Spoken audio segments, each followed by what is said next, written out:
নমস্কার, নতুন আরেকটি ব্লগে আপনাদের সবাইকে স্বাগত। তা এখন সকাল 6টা মতো বাজে, আর এখনই মনে হচ্ছে যে সন্ধ্যা হয়ে গিয়েছে, কিন্তু না, মেঘ করেছে, প্রচণ্ড অন্ধকার হয়ে এসছে। এক্ষুনি মনে হচ্ছে বৃষ্টিটা নামবে। তো বলতে বলতেই বৃষ্টিটা নেমে গেছে। তো গাইস, এখন বৃষ্টি হচ্ছে, আর কেউ কেউ তো বৃষ্টিতে ভিজতে শুরু করে দিয়েছে, আর তারা এখন জ্বরে ভুগছে। আর দেখো, সব জায়গায় এখন কিরকম বৃষ্টি হচ্ছে।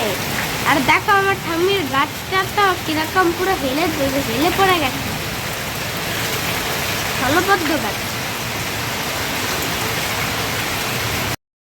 তো এরপর চলে আসলাম রান্না করতে। সকাল সকাল রান্নাটা সেরে নিচ্ছি।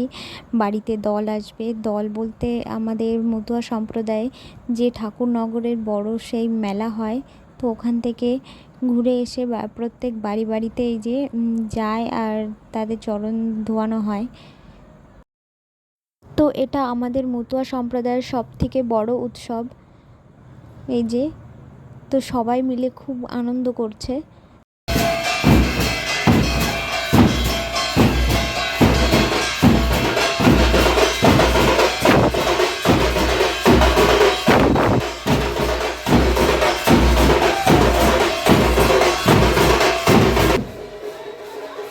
তো তারপর আরও একটা দল এসেছিল, এই যে, তো সেখানেও সেই একই রকম তাদের চরণ ধোয়ানো হলো।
তো এরপর চলে আসলাম দুপুরের রান্নাটা করতে। তো রান্না বান্না হয়ে গিয়েছে। এই যে মাছের ঝোল করলাম আলু দিয়ে।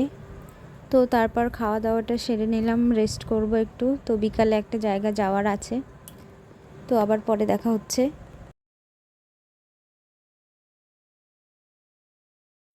তো এই যে চলে এসেছি সন্ধ্যাবেলায়, মানে এখন সন্ধ্যা না, 8টা বাজে রাত। তো এই যে আমাদের পুচকুটা একা একা হাঁটছে, ও কোলেও আসবে না, আবার হাতও ধরবে না, একা একাই হাঁটবে। ওই যে, তো একটা বাড়িতে কালী পুজোর নিমন্ত্রণ ছিল, তো সেখানেই এসেছি সবাই মিলে।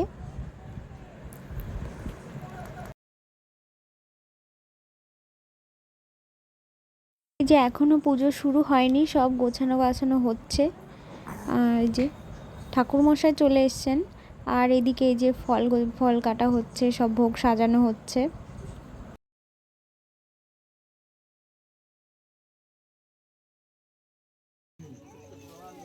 তো এই যে প্রসাদ এখানে দেওয়া হচ্ছে, তো এখানে চলে এসেছি, একটু প্রসাদ নেব, নিয়ে চলে যাব। তো আমার ছোট ছেলেটাকে আমি রেখে এসেছি, ও ঘুমাচ্ছে, শাশুড়ি মায়ের কাছে আছে। তো তাই জন্য ভাবলাম তাড়াতাড়ি করে একটুখানি প্রসাদ নিয়েই চলে যাই। আর ওই যে আমাদের পুচকু সোনা একা একা খাবে।